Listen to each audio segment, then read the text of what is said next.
Alright, this is a test of the audio recording levels using a little clip microphone I have up here. Probably sound loud in recording. Um, I've been wanting to start this YouTube channel, but 2 weeks ago, right around exactly 2 weeks ago, it's about 12:30, very early Saturday morning.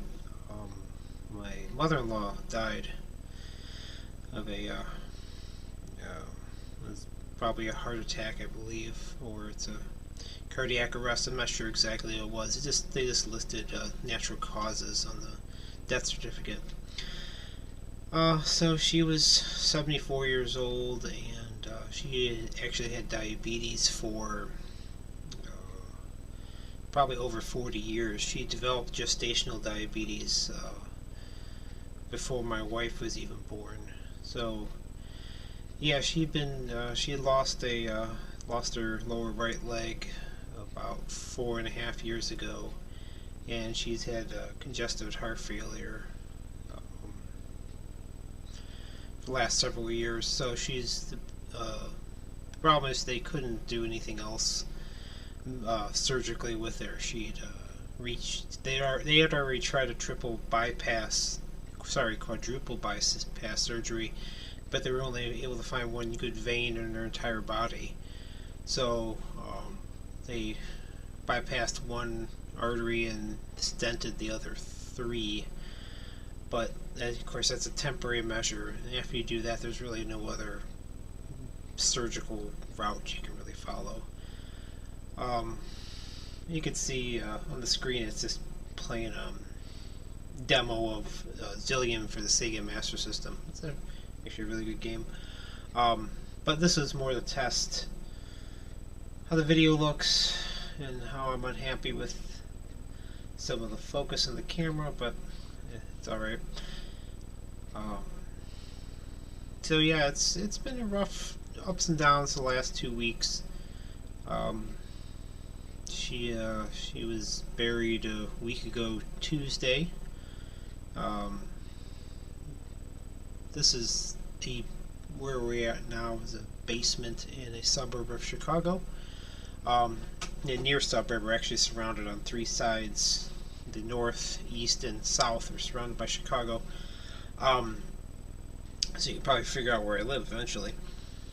But yeah, I've been wanting to actually sit down with my brother Mike and do some records of live gameplay, but it's just been kind of busy doing other things, and I just wanted to make this is more of a vlog, I guess it'd be. I've never done this before.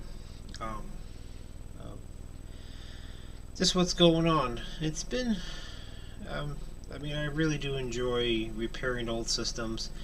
I've got quite a few projects going on right now, which has been surprising. I have a Sega Game Gear with a McWill screen, Sega Nomad with a modern LCD screen. Both of them are getting new lithium polymer battery packs. Having trouble with one of them, but I'll figure it out. And working on kind of a neat one. It's a Game Boy Color where you can actually put a modern Game Boy Advance screen in there with this cable. I think it's called BenVen cable. Installation of the cable is actually super simple. It's the auging out quite a bit of plastic that's the more challenging part. Luckily, I'll show a video of it later of my workshop. I actually have a milling station with a XY table on it. It's a manual XY table, but still does the job. So I'm slowly milling it out. I got to drop a surface to about another 50,000 of an inch to really get the fit well. I mean, it's a tight fit.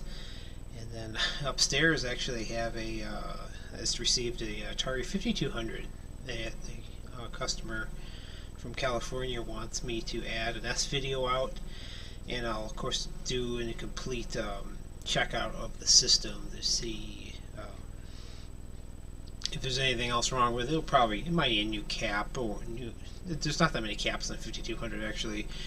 There's a couple. The thing is only two large, maybe one or two large capacitors, and a 5 volt voltage regulator. But other than that, 5200 is a solid piece of hardware. It's other than the controllers, which are terrible, the hardware itself is actually really good.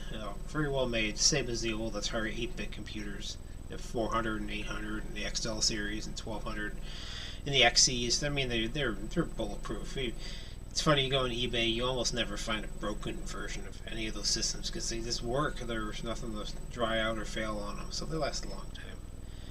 So I was just doing this to get my mind off things and, of course, check some audio levels.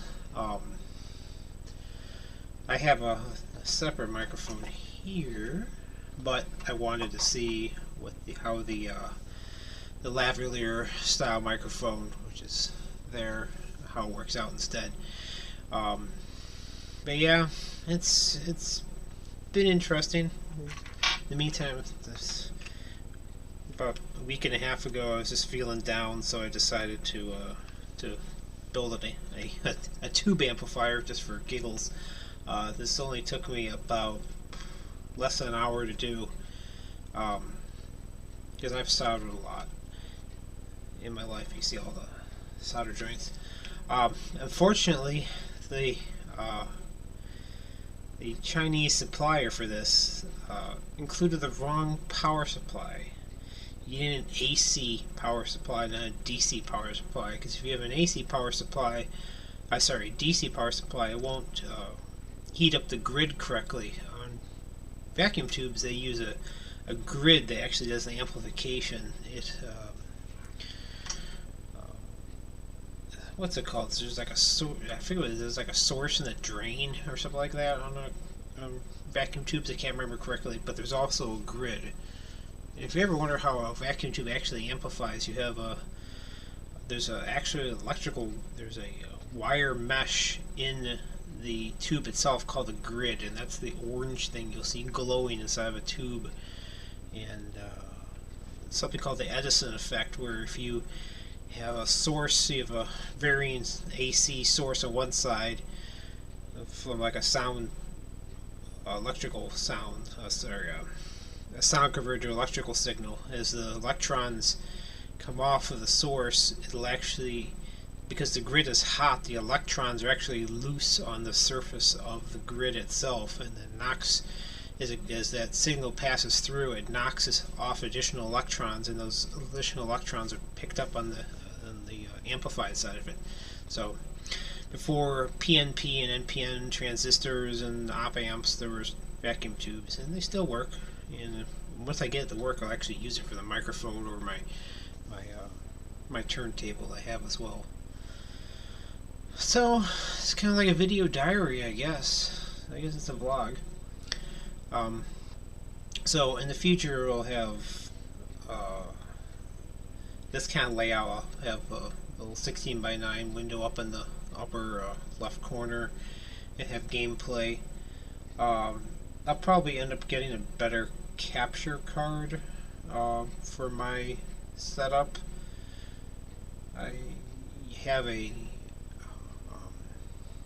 Raspberry Pi 3 built into an old Sega Genesis housing using Sega Genesis controllers. I use that for most of my retro stuff. I also have a Master System, a PlayStation 2, and a PlayStation 3 we can also play as well. And the Coleco Atom is on the floor as well. That thing's a beast. That's my brother's, but I haven't had a chance to build up any new controllers for it. Other than that, it's new projects come along. I know once I finish the Game Gear and the Nomad, the same customer has like 2 or 3 other projects he wants. Another Atari, another Lynx, will be I think my 5th or 6th Lynx I'm going to be working on. I've done quite a few of them actually. Lynxes are actually really nice to work with. Some sort of Wii project, Wii controller, Wii U project. I'm not sure what that's going to be next, but we'll let the winds take me what they want. And then I have a local customer, one of my regulars. He with the Game Boy Advance. He's always come up with new things. I'm not sure what this next project's going to be, but I'm sure it'll be interesting. He actually has a nice collection. I did the McWill LCD for that system. That turned out really amazing. Actually, it was impressive. I'll probably end up doing it to one of my Lynxes because I have two Lynx, and one of them the screen isn't quite as good as the other. So I'll probably pull that screen and install the McWill mod to it. And I might go nutty with it and install lithium-ion battery or lithium polymer batteries in there too, which would be kind of neat. But I haven't gotten there yet. I got lots of other things. I got paying customers that I have to take care of first. And then I have Mark from Classic Game Room 2085 sent me a Truxton 2 board that I have to take a look at. And there's an old Magnavox Odyssey, and I have an Arcadia 2000, which has been troublesome. I had it open, I added an AV out to it, but I don't know if the game is bad or what. I got sent a couple games in the mail. I need to actually fire it up.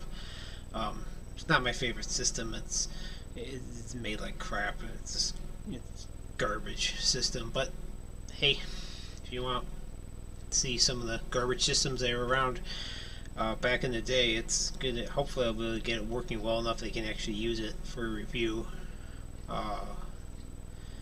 And of course, the old Magnavox Odyssey. It was the old Pong style game. I'll have to fire that one up. Those are super simple systems. They're actually just one chip, and this.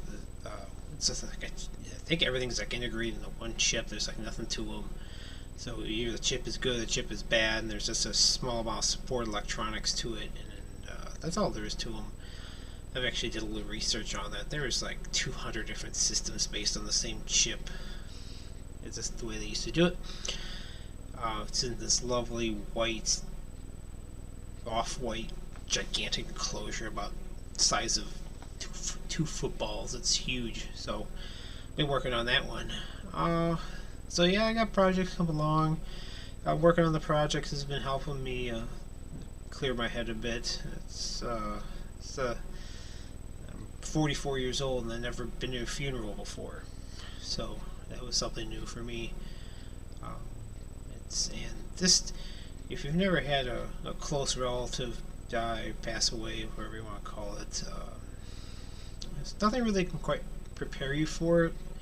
It's a lot different than you would think, and it's very final, but not final. Of course, they're gone. They're not coming back. They're dead. But there's a whole legal person that exists in parallel with the physical person, which I never realized it was.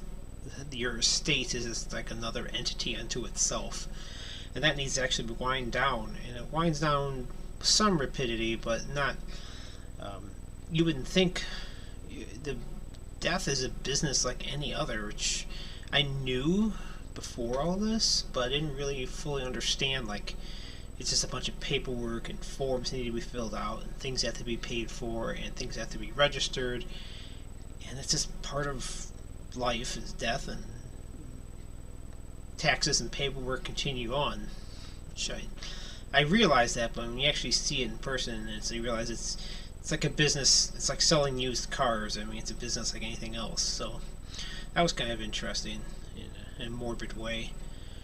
But yeah, she's a very unique woman. I wish she got to be able to do some of the things she really wanted to do. I know she wanted to go to Japan, visit Japan, but her health just wouldn't allow it. She had been all over the world. I mean, she had been to France and England and Israel a couple times, and Italy and Egypt, lots of different places all over Europe. So she did get to travel when she was younger, and I think her last major trip was to Israel, if I remember correctly. We had a small vacation with my in-laws up to Holland, Michigan. That was a few years ago. I mean, it was actually pretty recently. It wasn't long after her amputation. So that was difficult because she wasn't really used to moving around. A prosthetic. So that was a lot of transfers in and out, and she wasn't really quite used to that. But yeah, this is a test video, a vlog. This is very raw, of course. You could see I haven't really tweaked anything yet. Hopefully the audio in here is pretty decent. Looks like the levels are okay. The setup is actually really simple. It's just on my computer here. It's a neat piece of software. It's called OBS, so Open Broadcasting. Open Broadcasting something, but it's actually kind of neat because you can define all sorts of different inputs. You can actually do different scenes and things like that, which is kind of cool actually. I was surprised.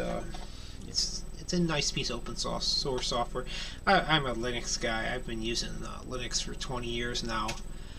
Last version of Windows I used at home was Windows 98. Not even second edition, just straight up Windows 98. And I only use Windows when I get paid. Someone pays me to use the Windows. I'm not for myself. I don't have time to deal with frankly, bullshit of updating Windows and the fact you don't really own your computer anymore when you have Windows, Microsoft operating systems on there. You read your end user agreement, you'd be surprised. You don't own your computer anymore when you have those on your computer. That's my political rant for the day. So yeah, that's about it for tonight.